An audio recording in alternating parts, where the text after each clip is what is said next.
Welcome, everyone. Thank you for joining us in your morning or afternoon or wherever you are in the world.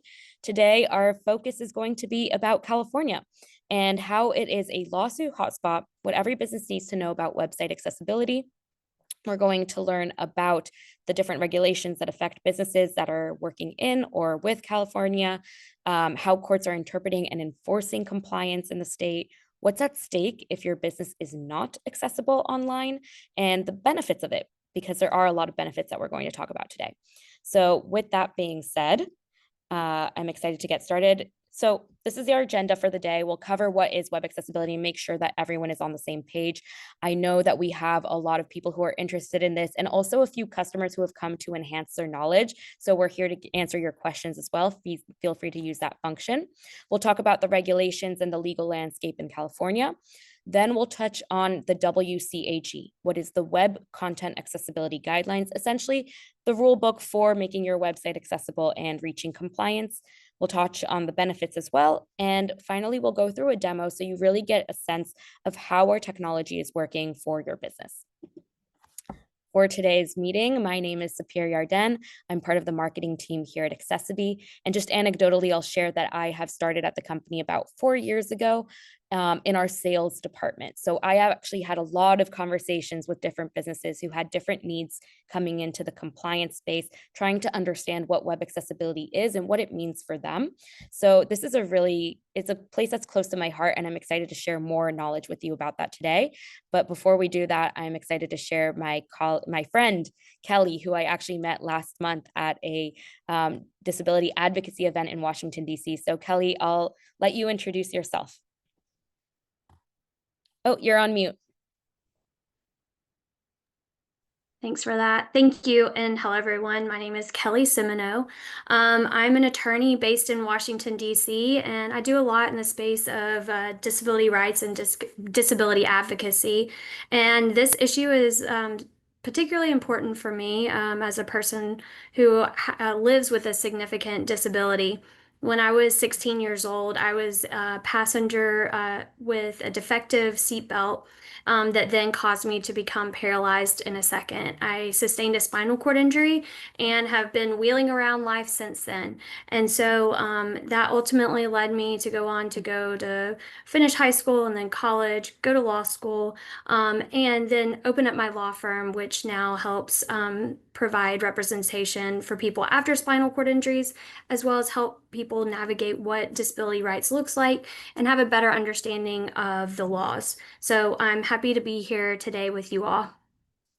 Thank you so much for that introduction. So let's dive right in. What is web accessibility? What does this mean? Well, it's the practice of ensuring that people with disabilities can effectively perceive, navigate, and interact with or contribute to content on your website. So, if we're thinking of different types of websites, whether that's an e-commerce business where you want to check out from or complete a sign-up form, if it's a electric utility bill that you want to get your information on your bills, there are so many different ways that we're interacting with the web online that we need to make sure that we can reach all of the different pieces of information and not leave anyone out.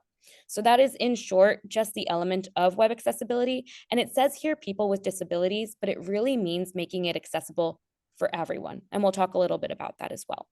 The reason I say everyone is because the WHO and the CDC have found that 28% of adults in the US have a disability.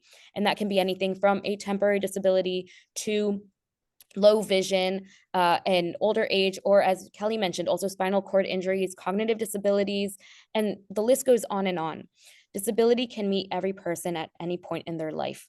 And so we need to think about it as a humanitarian issue as well, and something that we need to address from a more holistic landscape.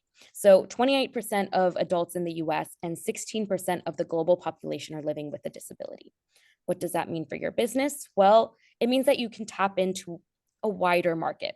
And there is a compliance element to that, quite a wide one. So I'll let Kelly dive into that. Sure, thanks. So let's break it down for a second about sorry. Okay, let's break it down more related to why from a legal perspective, accessibility is so important. We all know that with such a large population of individuals living with disabilities, and as business owners yourselves, I own my own business. Like you never want to block out a segment of our society from being able to have the benefits of what you're offering. And so, at the very fundamental level, like being accessible, having a website, apps that are accessible to all is like the right thing to do. But we have had guidance through different laws and interpretations of laws along the years that we are going to share with you today. So, when we talk about web accessibility, some of the pillar pieces of legislation that we'll get into in a minute that focus on the rights of people with disabilities actually predate the digital space that we live in now. Um, but the reality is that even with when those laws came into be, the landscape of our web looks different, certainly in so many respects than it does now. Web accessibility is a legal requirement. And non-compliance with digital accessibility um, means that you're not in compliance with laws like the ADA, the AODA, California specific laws like the UNRRA Act, and others. And it can result in legal accountability. You can have fines, you can have lawsuits, and there can be other consequences that impact finances and ultimately your bottom line reputation. What I can tell you is that we've been tracking um, web accessibility cases in the legal setting for a number of years now. And you can see the chart that's shown on this particular slide goes back to 2018. And there's a 73% increase in ADA digital accessibility lawsuits over the years. And we only anticipate that that number is going to continue to climb. So, actually, just this past week, we celebrated 35 years of the signing of the Americans with Disabilities Act. It was enacted in 1990 to prevent discrimination and ensure equal access to people with disabilities. It was a monumental piece of legislation that really put in place that a person, on the basis of their disability, should be able to be accepted and not discriminated in different sectors of our society.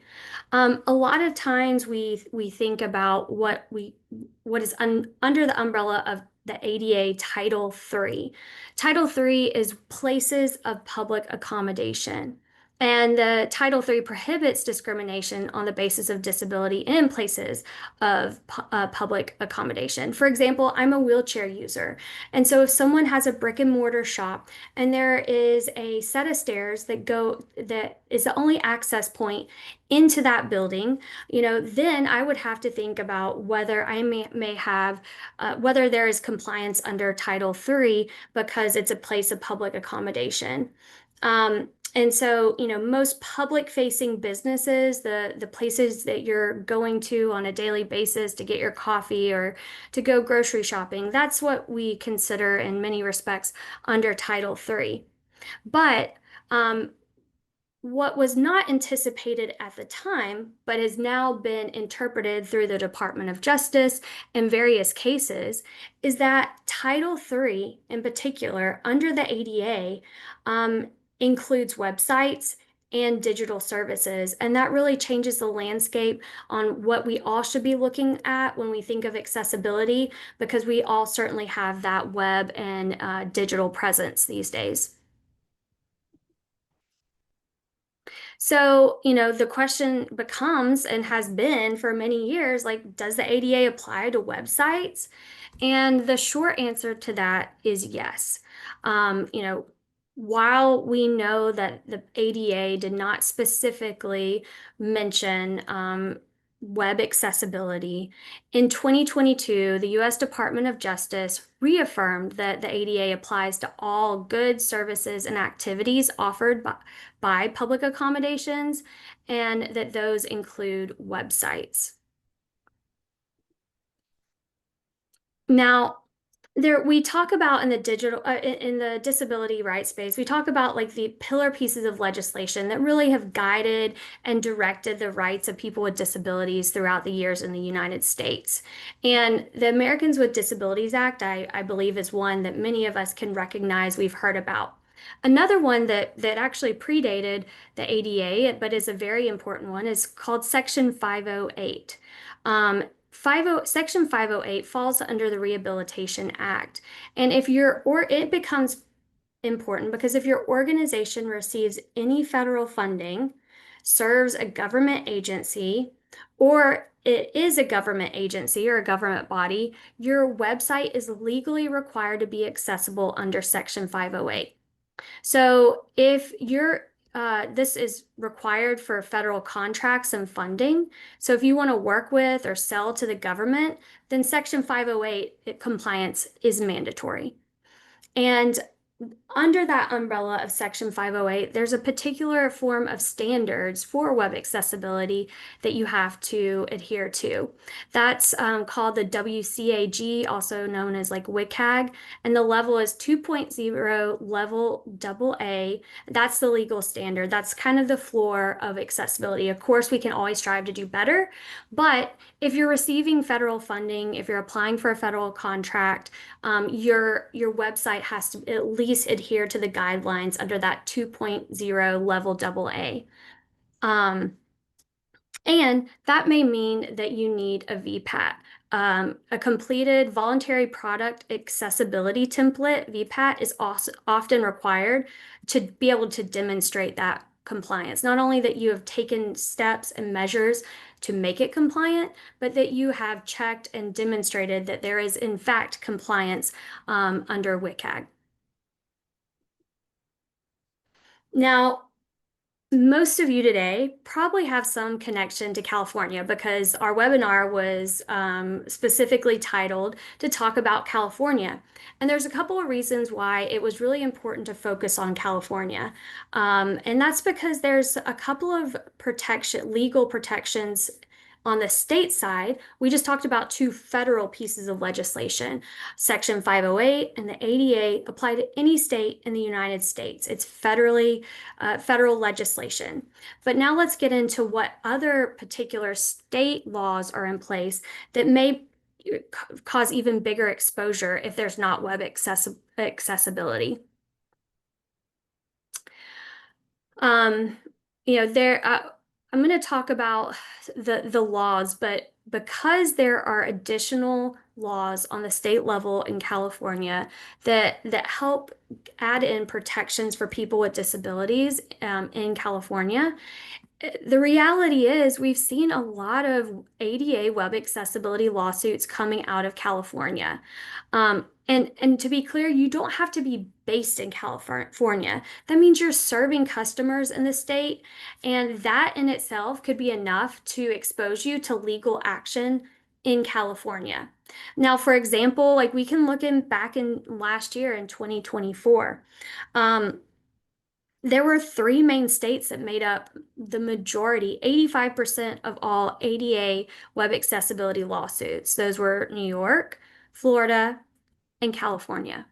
Only 15% of ADA web accessibility lawsuits fell outside of those three states. That is a big deal.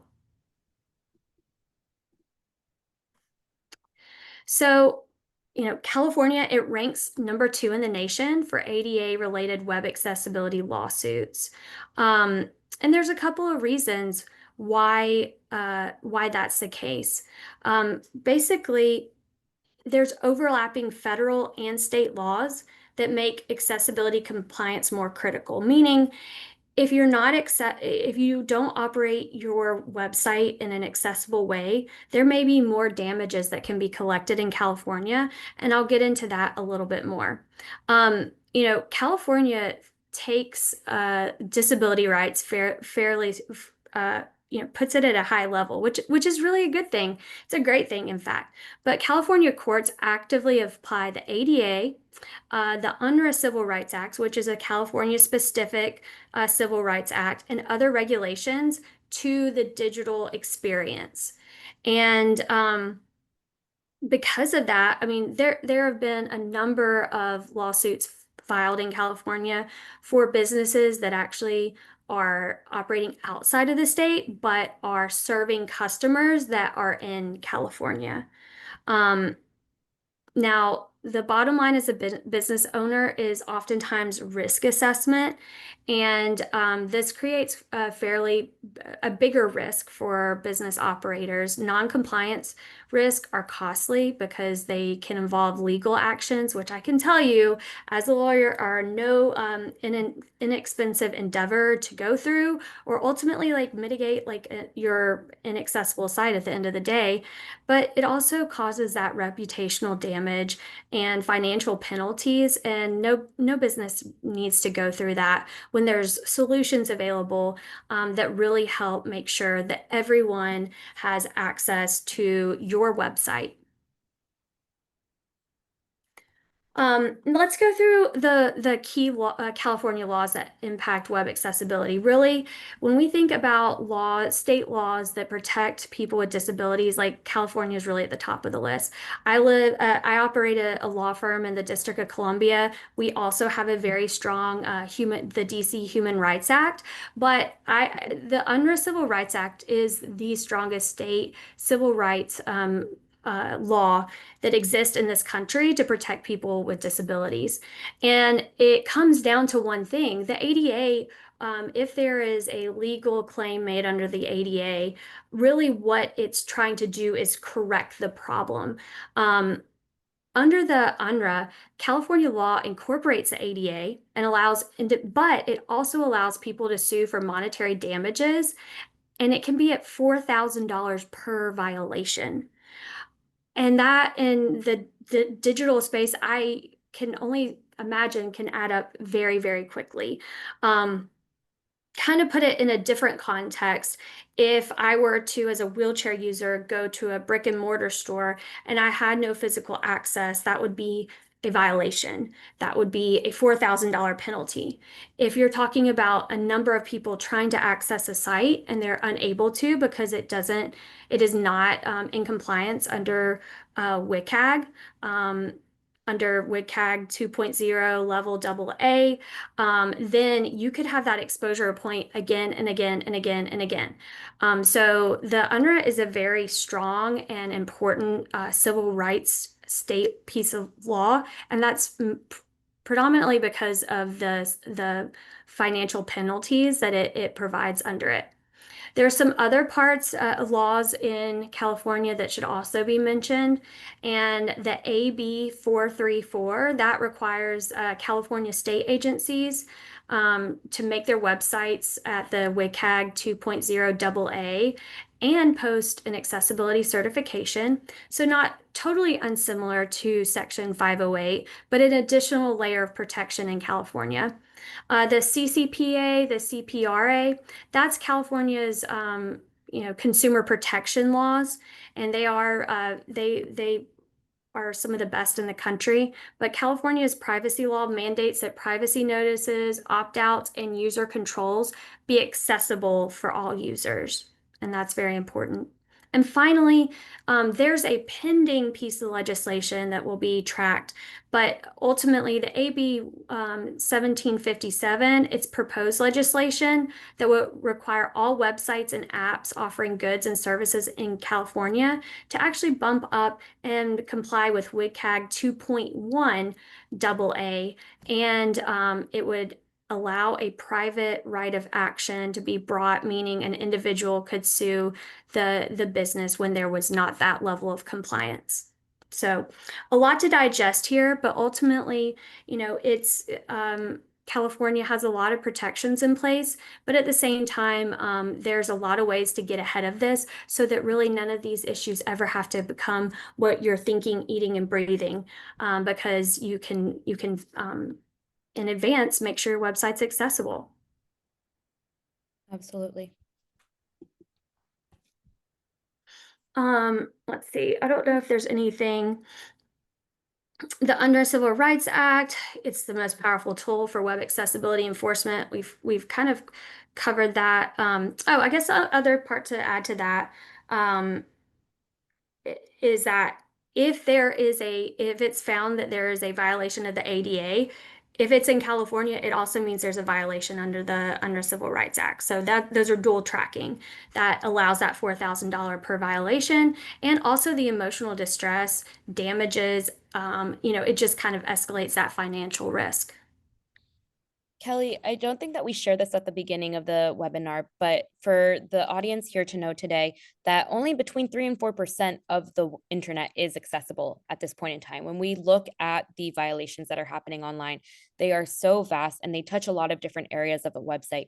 But can you share a little bit more information as we're going through this? What would be considered a violation that could lead to some of this enforcement? Well, sure. I mean, so ultimately, the laws um, say that that the disability community cannot be discriminated against on the basis of their disability. But then there's a set of standards that set the WCAG that allows those certain technical specs on what components a website needs to include so that it is not in violation of the ADA.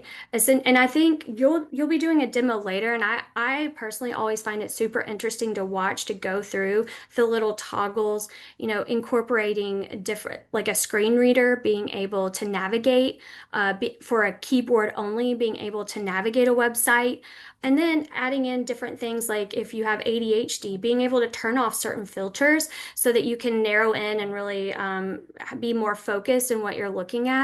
There's a lot of different technical specs, and that's why having a platform incorporated into your site that is automatically doing those updates as you're adding to your website can become so helpful because at the end of the day, we're all very busy business owners and there's no way we could keep up with these things on our own. But using something like Accessibility is makes it so easy to know that you have that confidence that it's optimizing the accessibility standards to your site, and that then you're not having to worry about what once you're adding on things, is there going to be a continuing issue? Thanks for sharing that. We'll definitely get into a little bit more about the WCAG, but also for the purpose of just sharing that if it's minimum $4,000 per violation, and there can be multiple violations on your website, and it's dual tracking with the ADA and UNRRA, people can understand how that might add up. Yeah, and just to be and this includes, there's like not really any exclusions to this. Like the idea is that a person who has a disability be able to be given access using their own you know modifications they may need, whether it's a screen reader, whether it's, certain features that, allow it to be focused in. But this is any website. It doesn't just apply if it's, a certain industry or certain sector. This is opening the World Wide Web, to everyone. So the, Assembly Bill 434, that is going to really set those standards, the guidelines that are required. It requires that compliance with WCAG 2.0 level AA, and you have to have that. The agencies have to, like the state agencies, California government has to have an accessibility certification on their homepage, and it really is serving as a precedent for broader state level expectations under WCAG compliance. I suspect many other states are going to be adopting similar pieces of legislation. And again, just to dive deeper into our consumer protection laws in California, this really the consumer protection law, sometimes people don't realize can capture so many issues, and disability is part of that, accessibility. So, those privacy notices, the opt-out form, those cookie banners, all those things that you see everywhere, those also need to be accessible so someone is able to opt out through a screen reader, through a toggle on a keyboard. The interfaces must be screen reader friendly, keyboard navigable, and compliant with WCAG guidelines. Businesses that collect personal data from California residents are required by law to make sure that all data related interactions are usable to everyone. and failing to meet accessibility standards in these areas can result in privacy compliance violations, which is just going to compound because you're still going to have that underlying ADA violation, the under violation. Now you're adding in consumer protection issues as well. Thanks, Kelly. We'll Mm-hmm. definitely dive into this. And there's a lot of information that you shared today, and so much of it is so much of it and regulations in general can be a little bit of a whirlwind of content for us to dive into. So this session is being recorded, and we will share the recording after with everyone. Now we're going to dive a little bit deeper into the web content accessibility guidelines. And Kelly, is this me or you? Oop, you're up. Okay, amazing. So the Web Content Accessibility Guidelines, or as Kelly shared, they can be pronounced WCAG or WCAG. These are the standard for ADA compliance. It's written by the World Wide Web Consortium, which is basically a global standards or entity that wrote this guidebook on how to make content accessible. And there's 4 key principles to accessibility that they've defined. Perceivable, meaning is the information being presented in ways that the user can perceive? So we're going to talk about alt text for images, for example. How would someone with low vision or someone who is blind be able to perceive an image on a website? Operable, meaning that all the interfaces and all the components on the website are going to be usable with different inputs. And that can be keyboard navigation, such as navigating through every single element on the page or being able to just reach the parts of the page that you really want to get to. Understandable is related to content and the readability of a website. How much can you understand from that website? Is the language going to be easy enough for you to understand? Is the text styling, font size, spacing understandable to you? And robust is the last one. And that means that the content needs to work reliably with a wide range of devices and assistive technologies. So that can mean that you have accessibility for your website, the mobile version of your website, that you've tested it in with different technologies as well to make sure that it could work in any sort of use case for any type of visitor to your website. When we're talking about the WCAG, so I did mention that the W3C is the author of this, and it's basically been the global standard that's been incorporated by governments around the world. So it's been really difficult to codify web accessibility, but for that reason, different governments, including state governments, are referring to the WCAG as sort of the golden standard. And we do have a few different versions of this. So it did start with the 2.0. We are veering closer to WCAG 2.2. Right now, we're still in that 2.1 phase. So there's a lot of, you'll see with government entities that they might require a 2.0 level. But as we're advancing the technologies and the digital accessibility and making more progress with assistive technologies, we'll see those standards getting higher and the expectation from businesses also strengthening and improving. So right now there are 3 different levels of conformance. Level A is your basic accessibility. It's what the standard, what we're expecting for a website. Double A is optimal. This is the most common level of conformance for accessibility and what most websites are expected to reach if they reach that compliance stage. And AAA is the highest level of accessibility. And this also goes beyond just your website property, but also to other assets that live on your website. That could be media accessibility, PDF documentation, other VPATs, for example, were mentioned before. So all of those elements are referenced. 100% conformance is not expected. It's also not necessarily fully attainable. We like to say here that accessibility is a journey. It is better to start somewhere and get a head start on accessibility and make sure that you're doing something like scanning your website for accessibility or making sure that you're hiring a user tester to check if your website is working for them. Before you start, it can build up to be this grandiose project. But if you start small and break down components of testing different elements to make sure that they work for everyone, you'll see that you can build up that program really quickly. And that's essentially what Access Widget is there to do, is really help you build that up. So before we dive into a demo and get into the Q&A section of the webinar, we do want to ask you if your website is compliant. So we do have a scanning tool here available. You can use your phone or another tool to do a QR scan and reach our Access Scan solution.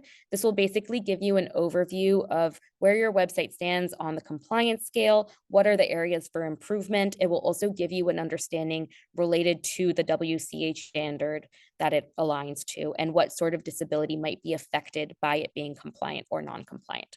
So I'll leave this up for 1 second, and we'll also put this in the chat when we get to the Q&A. Okay, let's talk quickly about the benefits of web accessibility because they are plentiful. So aside from the risk mitigation and everything that we're doing there are some positive benefits that are related more to the quality for your brand. And that can be boosting brand reputation because enhancing the features for people with disabilities or enhancing the features for accessibility don't only reflect well for that community, they reflect well for everyone. And it shows your leadership in that space. It shows how you're taking care of your brand and making sure that you can reach a wider audience and say that you're a leader in inclusion. It also allows you to make meaningful impact for your website and tap into new opportunities, which we'll talk about in a moment, but you'll see this number over here, the $8 trillion that you can unlock. Let's get into that. So a year or two ago, the Valuable 500, which is an organization based out of the UK, did a research and they found that the disability community has massive spending power. Essentially, $8 trillion are associated with people with disabilities. And like I said before, disability can meet anyone at any point in their life. So that is a massive market that is currently not being tapped into properly. And when we think about the wider audience of the disability community, meaning friends, family, colleagues, people that hear about inaccessible websites, that can also affect the loyalty of other customers. And that wider audience does have a $13 trillion value associated with them. So again, very high value in a very large minority group. The annual revenue lost by businesses due to an inaccessible website, aside from also compliance costs, might be the $6.9 billion.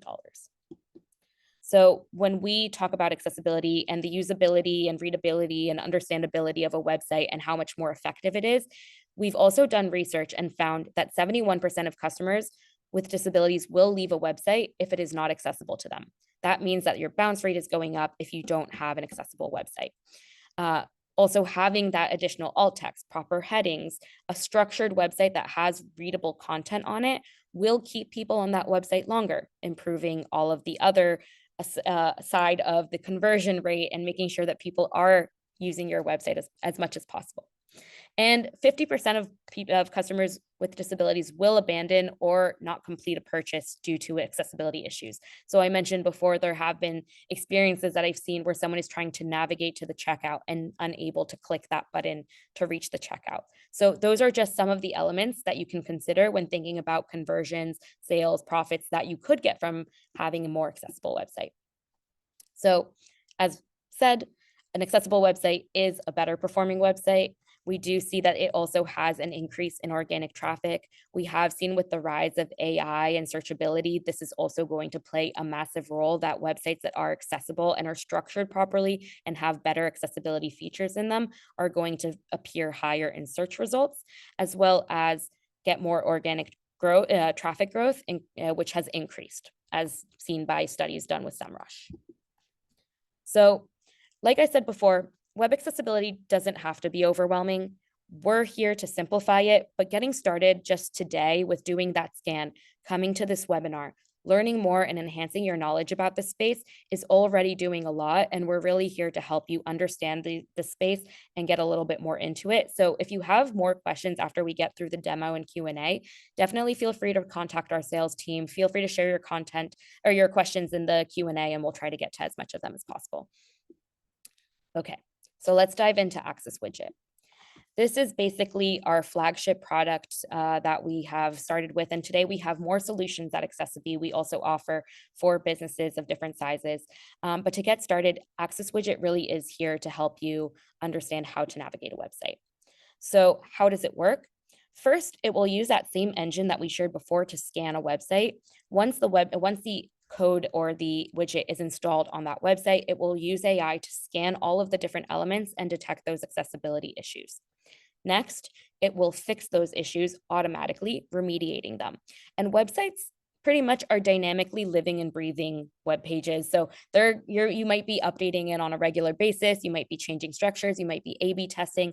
All of those things can be addressed via Access Widget because it is monitoring your website. And so that third stage is actually the maintain, where it rescans your website every 24 hours to make sure that all of your content remains accessible as you keep making those changes. And why should you use Access Widget? Well, the installation process is pretty simple. I've been able to do it, so I believe in every single one of you on this call. But actually, once you've done the installation process, it takes up to 48 hours for it to scan your website, all of those different elements, and make sure that those are remediated. It easily integrates with any CMS and site builder. So as long as you have that JavaScript code, we are also building apps directly with CMSs. So if you do work with a specific platform, feel free to share that and we can try and follow up with you about the specific integration. But you don't really need any technical background in order to be able to install it, and it won't change anything in your source code. This will enable your website to continue existing as you've developed it, but allow for every user who comes in to be able to make the accommodations or modifications that are right for them. What works for me might not necessarily work for Kelly and might not necessarily work for you. So it's good to give people those options, and that is what truly creates an accessible experience. Aside from the Access Widget solution and the technology behind it, which we'll get into in a moment, there's also litigation support. So because this is a very compliance and litigious heavy space, our business has decided to offer litigation support to businesses. This basically means that you'll be supported by a team of in-house legal experts. You'll receive comprehensive documentation. You can have access to a top ADA attorney, so someone who specializes in this field. And all of this is also backed by a 15K pledge. We will share also the terms and conditions there. We do have significant experience in this space and a proven track record in court. I'll try and share also in the chat in a moment one of our case studies showing how we were able to get a case dismissed, but you can feel confident knowing that we're at your side. And so with the litigation support package, as mentioned, you'll have a dedicated case manager who will guide you through that process.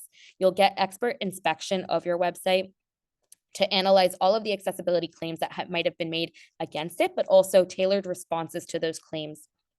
You'll have an option for that consultation, professional documentation that verifies your efforts, which is super important. And I think we talked also before about documenting on your website, showing the effort that you've made to having an accessible website.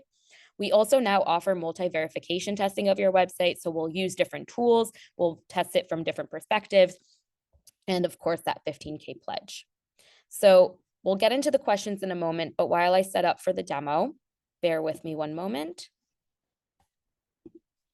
And Kelly, can you let me know if you see my screen? Awesome, thank you. Yep, we're good. Perfect. This is one of our demo websites that is built to be essentially like a regular e-commerce website. So you'll see here that it has sofa, it has your logos and sale options, which I always love. But in the bottom left corner, you will notice that we do have the widget. In this website, it is a square that's sort of turquoise and it has an icon in it. You can actually customize that widget to appear however you'd like for your own website and make it appear in your brand guidelines as well.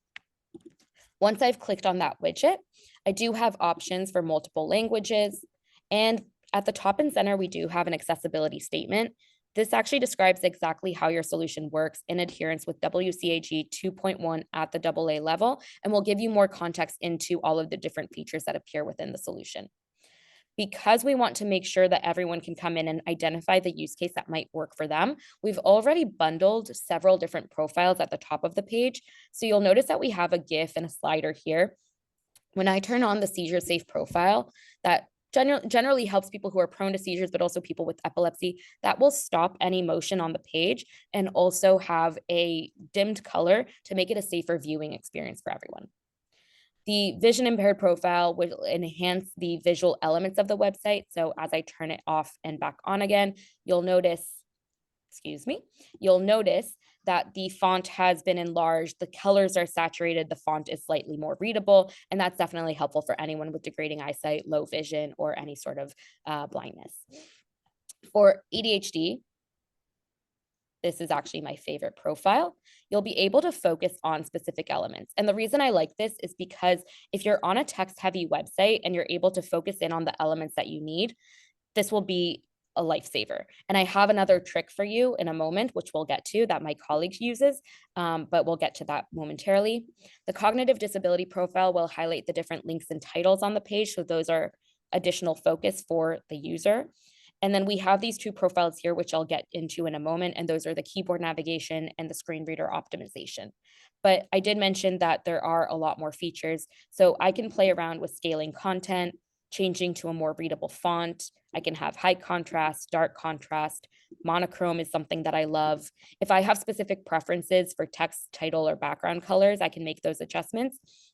But then I mentioned earlier that if I really needed to focus on specific text on a page, what I could do, and this is a trick that my colleague shared with me, is hide the images and put a website in read mode. That way I can really focus in on just the important information that I need to have. So you can see how different people leverage the tool for different uses and how it has all of these different elements. So I'll reset this really quickly. And the reason I want to do that is I'll just share with you that we do have these two profiles, and I'll share a demo in a moment of how they work. But they actually work in tandem, and this is actually where the AI is getting into play on this website. So if I were not to use Access widget on this website, meaning I just actually use the shortcut to disappear the widget entirely, I'm not going to be able to reach every single element on the page. I'm tabbing through right now, and it just sort of jumps down without me reaching that checkout button, which I mentioned earlier is a significant issue if someone's coming to an e-commerce website. So if I bring back the widget, again, shortcut, but I'll tab through, and you'll notice at the top left that I have a skip link. This allows me to skip to the content. If I hit it again, it'll allow me to skip ahead directly to the menu or to the footer. And the reason that this is helpful is if this is a website that I'm actually purchasing on a regular basis, I might not want to reach every single tab element that I can and actually jump ahead. So this does create shortcuts. There are other shortcuts that people who use assistive technology are familiar with as well that allow them to jump between different headers and sections. But as I tab through, I'll be able to reach all of these different elements. And you'll notice now that the drop-down menu has also opened, allowing me to reach more areas. I can get to the sign-up form, and I can get to the checkout, and I can go buy as many expensive sofas as my heart desires. I'm also locked into this window until I exit out of it, which allows me to really know that I'm in that area. One more thing that happens when we enable the AI on the back end is that alt text and text descriptions appear on the back end. So if I were to reset the settings, turning this off, and let's say I'm using this image as an example, we have an image here that shows me a few different things, and I won't get into that because I want to really show the magic of AI behind this.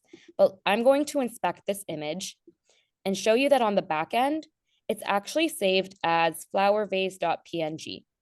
And for someone who's using an assistive technology like a screen reader, what's going to happen when they reach this element on the page is it's going to say image. And that's not particularly helpful because what we do see in this image is that it's extra sale, 30% off, shop now, and it has an image of a vase. And maybe that will be helpful for someone who wants to shop for vases. So I can either come in here and turn this feature on, but in fact, for someone who is using a screen reader, they're going to get an audible notification that lets them know that this website is accessible. So I'm going to do that by turning on the screen reader option. I pressed option 1 on my Mac. On a PC, it would be an alt 1. And now what we'll see here is that we do have an alt text that's been added in automatically. And it says, a vase filled with flowers with the words extra sale, 30% off, shop now below it. Extra sale, 30% shop off now. And so it's using image description, image detection, and optimal character recognition to be able to identify and codify what is happening in that image, giving far better context to the user. And that's really what's expected, especially if you have a website where you're making frequent changes. You want to be able to have that sort of layer. This also helps from a searchability standpoint. So there, as mentioned before, many, many benefits for this. I feel like I've talked everyone's ear off, so I'm excited to get into the Q&A. Are you, Kelly? You Yeah, ready? do it. Awesome. But no, that was super helpful. I always love just seeing how all the different features can be used for so many different people. Absolutely. So the first question that I have today is from Grace, who asks, will this work with my website built on a particular platform? Yes. Access Widget is a session-based tool, and that's important for a few reasons because it does work on any sort of JavaScript-based CMS. But also, as I made all of those changes, they are happening only on my site. They are not affecting any other user. So they work with any CMS, but they also allow any user to come in and make those changes. I also have a question from Tom who asks, will Access Widget slow down my website or affect any of the UI UX? So again, it will not affect any of the UI UX because it is not sitting in the source code. But also, this is really an SEO question. So having accessibility features will increase someone staying on the website. It will increase someone using the website. And we've seen that with the SEMrush study that I mentioned before, but other entities have researched accessibility and websites and found that over 73% of them had an increase in organic traffic after making those improvements. And websites on average experienced 12% in traffic boost when they had accessibility solutions. So that's quite phenomenal. Okay. Next question, Kelly, I think this one is for you. Chris is asking, does the size of my website matter? The short answer for Chris is no, because no website is exempt under the ADA or any like state civil rights law. And if you look at the kinds of cases that have been filed related to web accessibility, these types of businesses that are being sued for not having accessible websites go all different sizes, all different sectors. There really is no particular type of business that's more targeted or one that really isn't. Thank you for that. And Mhm. another question for you, am I legally required to have media and files accessible? Yes. So under the WCAG 2.1 level double A, it states that a website needs to be accessible, meaning like all the content in the site, the documents, videos included. And so, someone has to be able to have access to all aspects of a site without difficulty. That's why even seeing the California law come in place, talking about those opt-out, those cookie opt-outs, even down to that needs to be accessible for people. So, if a website is made without looking at accessibility in its totality, then that's going to be an opening for concern for potential legal risk. I think that's such a valid point. And it's so much easier to do this earlier than come back to it with a massive project. So as said before, just getting started with that access scan tool, just getting started with looking at a project, looking at a specific page, templatizing this will make the whole accessibility area of your business a lot easier to get started on. I also see a question in the chat. Are B2B websites that do not do business with the government required to be ADA compliant? And correct me if I'm wrong, Kelly, but under ADA Title III, any publicly facing website needs to be accessible. But in general, all websites should be accessible. Yep, that's right. Yeah. And I'm thinking about this also from the perspective of if you even have a website that is, closed, but it's for the use of your employees, if they haven't disclosed an accessibility or if they need an accommodation, making sure that all of your platforms work for everyone is such a great way to make sure that you actually are taking care of your business. Mm-hmm. And I see another question. I'm just reading it very quickly.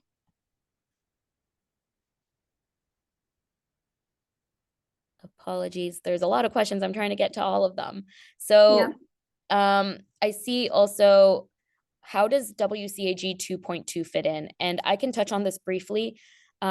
Specifically at Accessibility, we are working on our accessibility engine to make sure that all of the rules that we've implemented on the AI side are going to be adapted to the new regulations. So as soon as someone uses a website, they'll be able to actually already have it conforming to WCAG 2.2, making sure that all of the elements are adapted to the future course of how digital accessibility is going.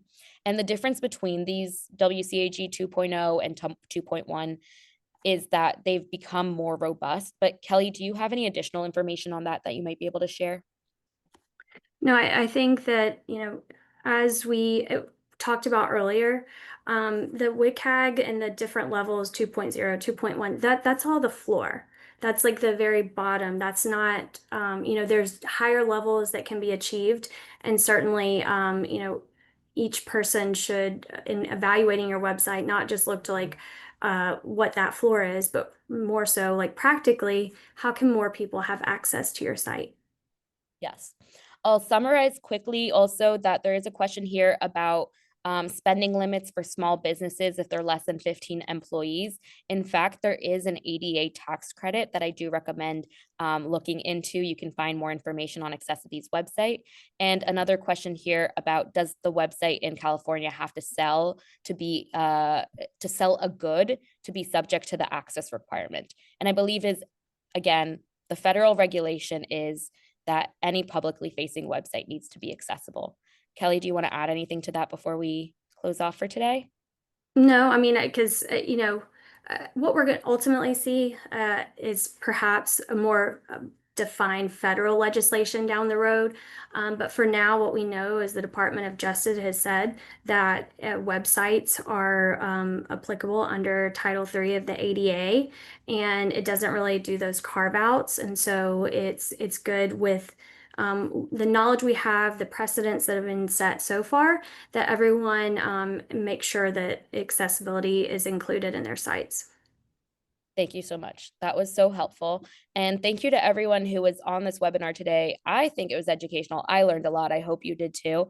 For anyone who didn't have their question answered today, we apologize. We ran short on time. However, please schedule a demo with our colleagues from the sales department. We'll share more information about that again.